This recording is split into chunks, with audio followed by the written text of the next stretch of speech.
Hello everyone, this is Ayush Singh and welcome to your favourite channel Singhpedia. आज हम लोग पढ़ने जा रहे हैं class 7 science chapter 4 acids, bases and salts का नेक्स्ट टॉपिक जो कि है एसिड्स। तो ये तो हम लोग को नाम से ही पता चल रहा है कि एसिड है, बेस है और सॉल्ट है। तो यानी कि हम इन तीनों के बारे में एक एक करके पढ़ेंगे। ठीक है, तो हम सबसे पहले आज पढ़ेंगे हम एसिड्स के बारे में। तो देखो एसिड होते क्या है। So acids are compounds that are formed when acidic oxides react with water. अब पहला ही लाइन इतना कॉम्प्लेक्स है तो उससे पहले हम सेकंड लाइन को पढ़ लेते हैं। They release H plus ions on ionization in water. अब देखो यहाँ पे जो है एक खाली जगह जहाँ पे हम सारा अपना काम करेंगे। ये देखो, ये एक कंटेनर है, इसके अंदर पानी भरा हुआ है। अब इस पानी के अंदर जो है मैंने एक एसिड डाल दिया, ऊपर से कोई भी हम एसिड ले लेते हैं जैसे कि HCl। ठीक है, ये हमने एक एसिड डाल दिया अंदर। अब जब हमने एसिड डाला तो अंदर जो है आयोनाइजेशन होगा। आयोनाइजेशन क्या होता है? आयोनाइजेशन ये होता है कि जिसमें जो कोई भी, मान लो ये एक मॉलिक्यूल है हाइड्रोक्लोरिक एसिड का, तो वो जो है दो पार्ट्स में डिवाइड हो जाएगा, एक H+ और एक Cl-। ठीक है, ये जो दो पार्ट्स में डिवाइड हुआ इसको हम आयोन्स बोलेंगे। तो आयोन्स क्या होता है? एक चार्ज्ड पार्टिकल होता है जो जिसमें क्या होता है, मान लो कोई एटम या मॉलिक्यूल है। ठीक है, ये हमारा एटम है।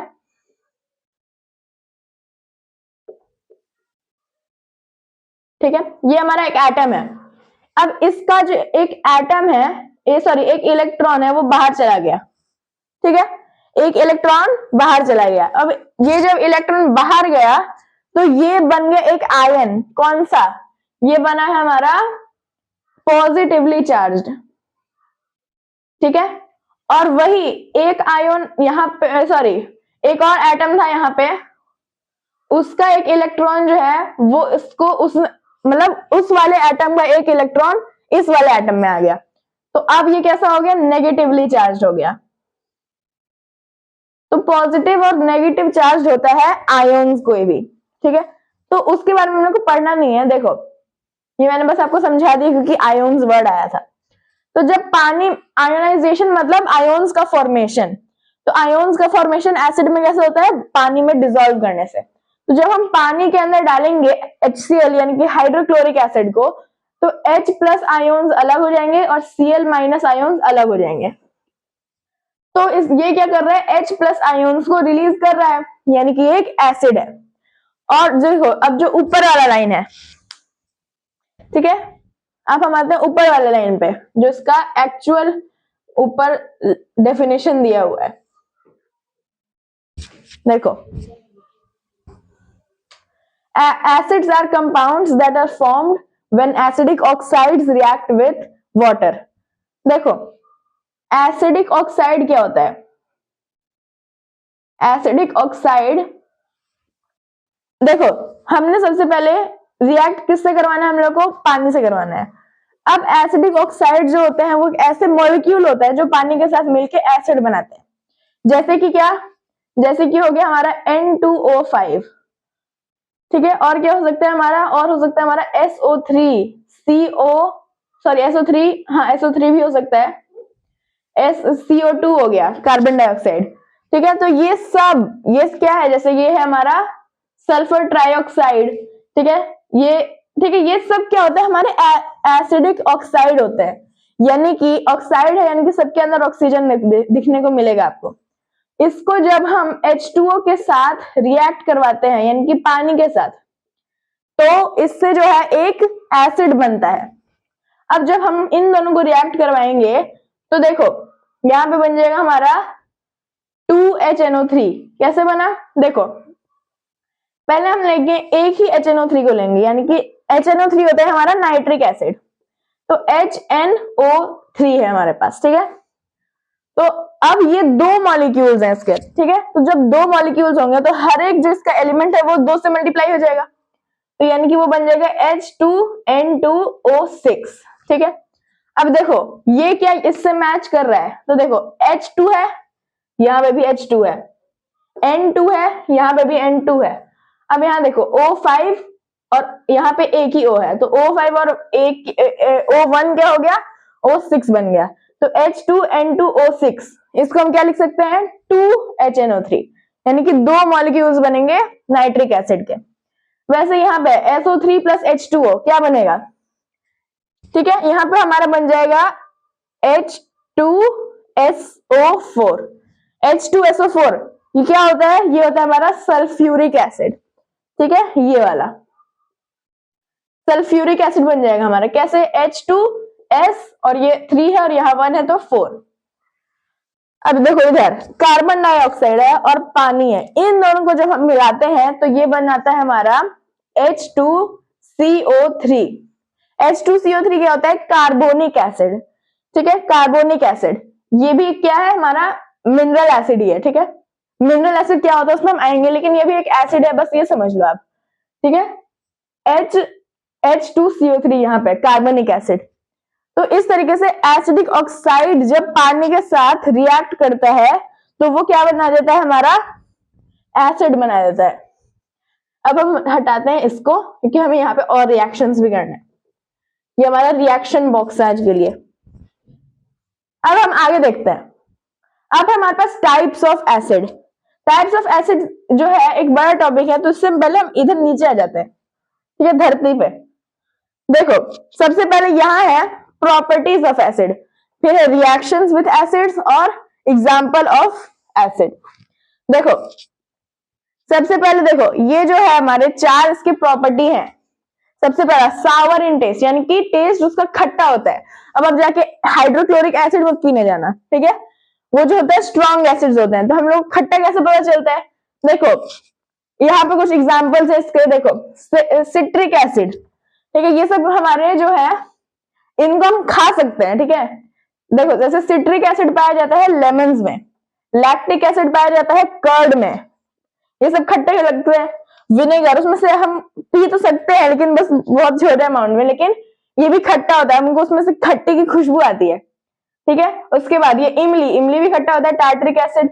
ऑक्सैलिक जो होता है लीफी वेजिटेबल में, मैलिक टमेटोज में, फॉर्मिक एसिड एंड के स्टिंग में। अब वो खट्टा नहीं होता है, लेकिन एंड के स्टिंग में फॉर्मिक एसिड होता है, और एस्कॉर्बिक एसिड गूसबेरीज में, वो भी खट्टा ही होता है।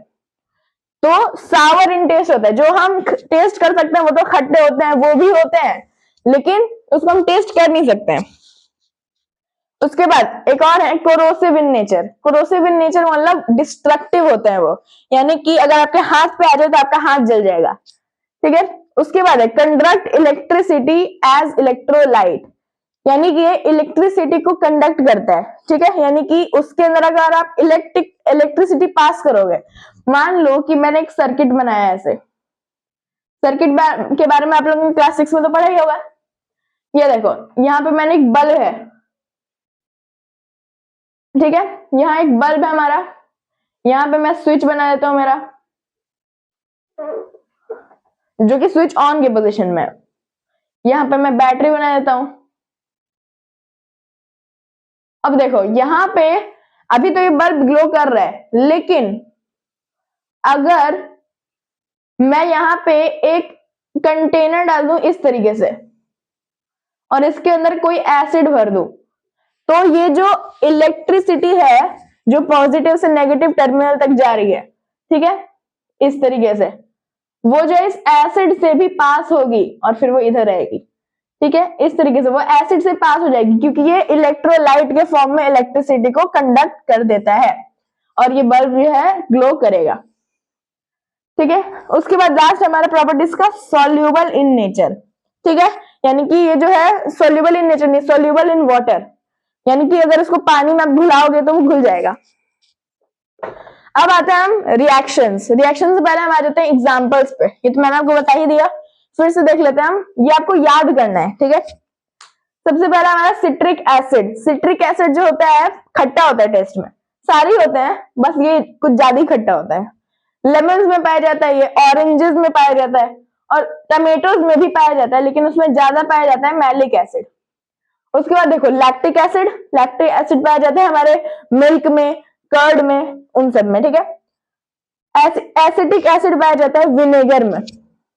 टार्टरिक एसिड पाया जाता है टैमरिंड यानी कि इमली में।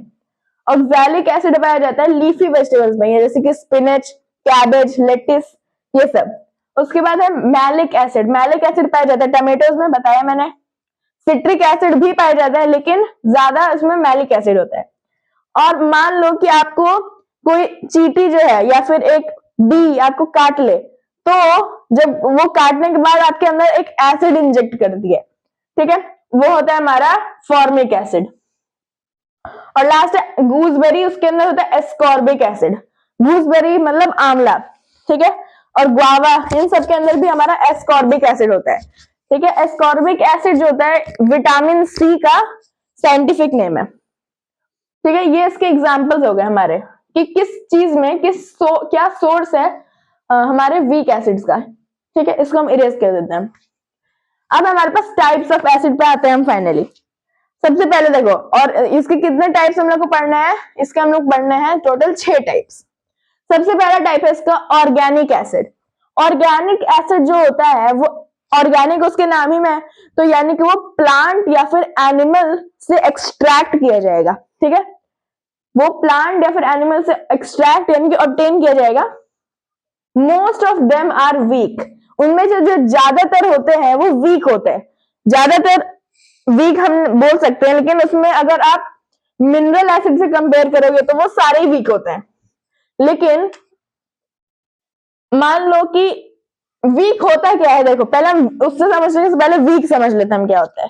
देखो वीक एसिड मतलब दे पार्शियली आयोनाइज, यानी कि जब हम उसको पानी में डालेंगे, कोई एसिड है जो पानी में गया और एक और है जो एसिड है वो पानी में गया। मान लो हमने इधर वाले में लिया है C6H8O7 यानी कि सिट्रिक एसिड, और इधर हमने लिया है HCl यानी कि हाइड्रोक्लोरिक एसिड, ठीक है। तो इसमें हम जाएंगे जब, तो मान लो बस ऐसा कि ये 3 H+ आयोन्स निकाल रहा है, और ये H+ आयोन्स कितने निकाल रहा है, ये निकाल रहा है 25।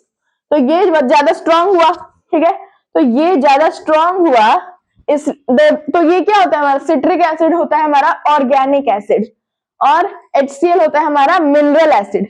मिनरल एसिड में ज्यादातर स्ट्रांग होते हैं और इसमें ज्यादातर वीक होते हैं। अब मान लो कि इसमें जैसे मैंने सिट्रिक एसिड डाला था और इसमें मैंने डाल दिया ऑक्सैलिक एसिड।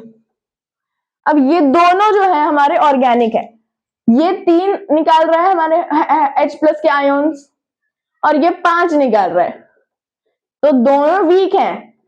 दोनों वीक अगर हम HCl से कंपेयर करें, लेकिन अगर इन्हीं दोनों के बीच में कंपेयर करें तो ये वीक हुआ और ये स्ट्रांग हुआ, ठीक है। अगर बस इन दोनों की कंपैरिजन कर रहे हैं तो ऑक्सैलिक एसिड जो है सिट्रिक एसिड से स्ट्रांग होता है, इसलिए हम यहां लिख सकते हैं कि most of them are weak. और मिनरल एसिड क्या होता है कि जो हमारे अर्थ के क्रस्ट में, क्रस्ट क्या होता है, अर्थ के लेयर्स होते हैं इस तरीके से, ये क्रस्ट, मेंटल और कोर। तो ये जो लेयर होता है वो इसके हमारे अर्थ के क्रस्ट में मिनरल्स पाए जाते हैं। उन मिनरल को जब उन्हीं मिनरल से लेबोरेटरी के अंदर बनता है मिनरल एसिड। मिनरल एसिड को ही हम इनऑर्गेनिक एसिड भी बोलते हैं, ठीक है। तो ऑर्गेनिक और इनऑर्गेनिक, उनमें ज्यादातर स्ट्रांग होता है। अब इसको मिनरल है वो स्ट्रांग है, तो अब उसको तो दूसरे से हम कंपेयर नहीं कर सकते, तो इसमें इसी से कंपेयर करते हैं। देखो क्या बोल दिया मैंने अभी, वो ये है कि देखो मिनरल एसिड है तो वो स्ट्रांग होंगे, लेकिन एक इसका एक्सेप्शन है, कार्बोनिक एसिड, ये वाला जो मैंने वहां अंडरलाइन भी कर रखा है, ठीक है, H2CO3। ये जो होता है वो एक लौता क्या होता है, वीक एसिड होता है, जो कि मिनरल एसिड की कैटेगरी में आता है। और जो सबसे पहला एसिड मिनरल एसिड बना था इस दुनिया में वो था नाइट्रिक एसिड, HNO3, ठीक है। और इसके दोनों के एग्जाम्पल क्या हो जाएंगे, ऑर्गेनिक के सिट्रिक हो जाएगा और मिनरल का हो जाएगा सल्फ्यूरिक एसिड, ठीक है। अब आते हैं हम स्ट्रॉन्ग और वीक एसिड पे। तो स्ट्रॉन्ग एसिड जो होता है जब पानी में हम उसको ले जाएंगे तो वो very large amount of H+ ions release करेगा। जैसे मैंने उधर पे बताया था आपको, HCl डाला तो 25 हाइड्रोजन प्लस के आयोन्स, और जब तो वो क्या हुआ हमारा स्ट्रॉन्ग एसिड हुआ। लेकिन जब मैंने डाला था सिट्रिक एसिड तो 3 ही हाइड्रोजन के आयोन्स निकल रहे थे, ठीक है, तो वो हमारा वीक एसिड हुआ। तो जब very less amount of hydrogen ions निकले तो वो वीक होगा, और very large amount of hydrogen plus ions निकले तो वो स्ट्रॉन्ग होगा। ठीक है, स्ट्रॉन्ग का एग्जाम्पल हो गया नाइट्रिक और वीक का एग्जाम्पल हो गया कार्बोनिक। ये दोनों ही हमारे मिनरल एसिड है, लेकिन वो वाला जो है एक एक्सेप्शन होता है मिनरल एसिड में। अब हम फाइनली आते हैं लास्ट के दोनों पे, जो कि है कॉन्सेंट्रेटेड और डाइल्यूट।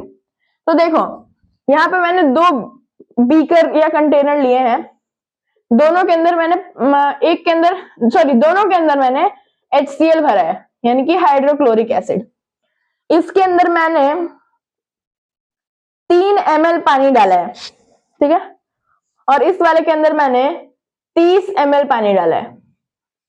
तो ये वाला जो एसिड होगा इसमें कम पानी है, और इस वाले के दूसरे वाले बीकर के अंदर ज्यादा पानी है। तो देखो जब कम पानी हो और ज्यादा एसिड हो, यानी कि फर्स्ट वाला, तो उसको हम बोलेंगे कॉन्सेंट्रेटेड एसिड।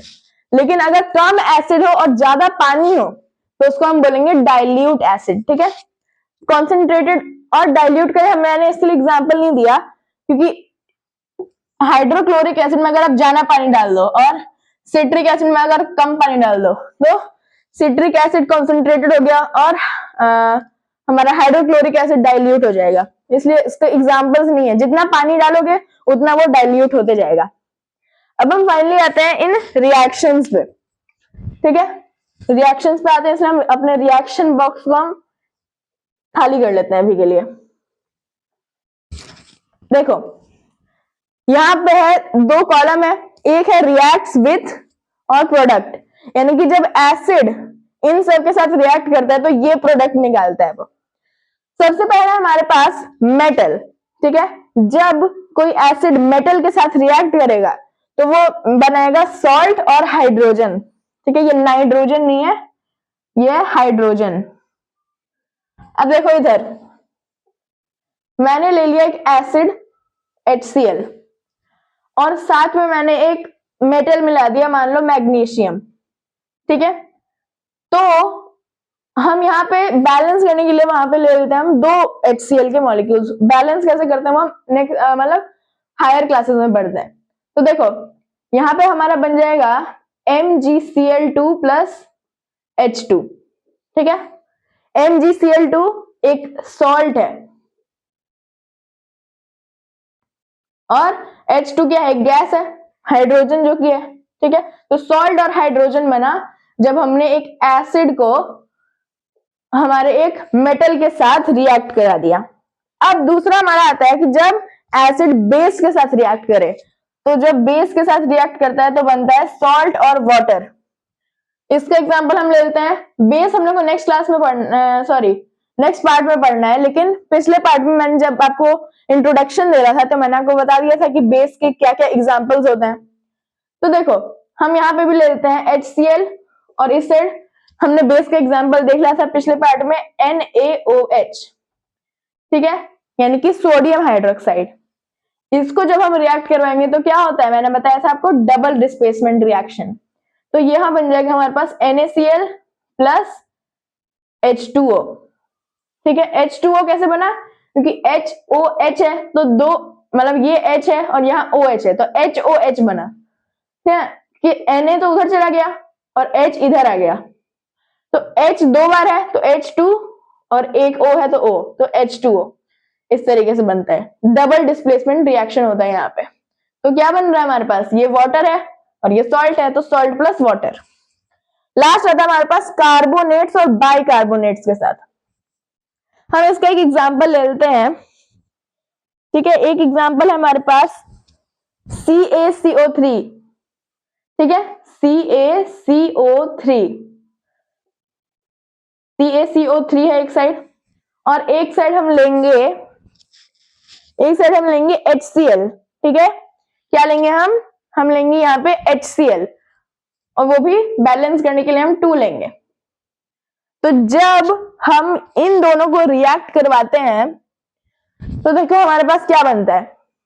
हमारे पास सबसे पहले देखो कैल्शियम है इधर, तो Ca, और ये 2 यहाँ पे क्लोरीन का मॉलिक्यूल 2 एलिमेंट है यहाँ पे क्लोरीन के, तो हमारे पास एक साइड बन जाएगा CaCl2, जैसे कि हमने इधर किया था Cl2। कैसे, क्योंकि 2 मॉलिक्यूल है तो 2 हमारे क्लोरीन होंगे। तो वैसे यहाँ पे CaCl2 प्लस H है,